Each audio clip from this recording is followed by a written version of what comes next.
वो भी इसी में है, कभी आगे ये टॉपिक छेड़ूंगा। ये भी लाते हैं पार्ट 2, तो इनका पार्ट 2 इनको पार्ट 2, घाट खत्म। अफजलियत दिखा दिया, ज़रूरत 3 से नहीं है, ठीक है। ज्यादा कुछ हो कह देना। बेखुदी में सजदाए या तवाफ, तो बेखुदी में मौला अली को अफजल कहा, फिर को क्या? अरे भाई जो कहा अच्छा कहा, अच्छा कहा। ज्यादा ना भागे तो एंड इस पे कर देना। मौला न सही अफजल बू बकर बड़े जाहिद, बू बकर न सही अफजल मौला ही बड़े जाहिद। ये पब्लिक को उल्लू मत बनाओ, चूतिया मत बनाओ, इनकी लड़ाई झगड़े मत कराओ। ये अफजल मफजूल का मसला सुन लिया, और इनको लड़ाना ये कितना बड़ा गुनाह और हराम है ना। इनका ईमान बचाओ वहाबियों से, देवबंदियों से, खारजी नाज़बी राबजी और गुस्ताख से, और इनको मोमिन और अहले बैत का दीवाना बनाओ। जिसे आप बेखुदी कह रहे हैं उसे पागलपन कहा जाता है, और ये पागलपन वाज़े तौर पर नज़र भी आ रहा है।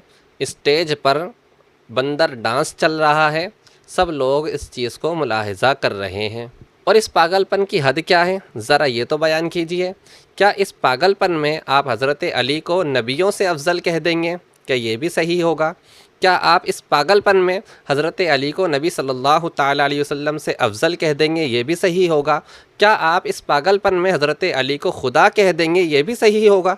हकीकत ये है कि इस पागलपन की कोई हद नहीं है, और पागलों की बात पर तवज्जो नहीं दी जाती है।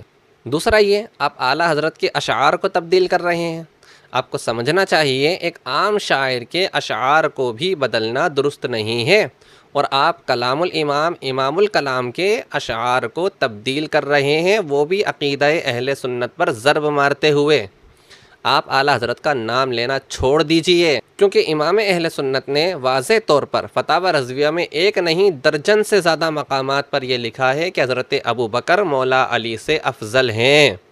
हज़रत अबू बकर को मौला अली से अफजल मानना ये अहले सुन्नत का इजमाई मसला है।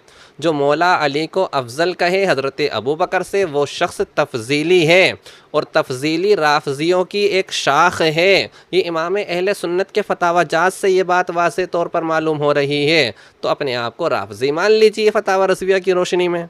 और आपके कहने के मुताबिक अफजलियत अबू बकर कोई बड़ा मसला नहीं है। नाउज़ुबिल्लाह, अफजलियत अबू बकर इतना बड़ा मसला है कि हर दौर के उलमा ने इस मसले पर पहरा दिया है। ये इजमाई मसला है, और सबसे पहले इस मसले पर आवाज़ उठाने वाले ख़ुद मौला अली हैं। आप फरमाते हैं, जो मुझे अबू बकर और उमर पर फजीलत दे मैं उसे 80 कोड़े मारूँगा।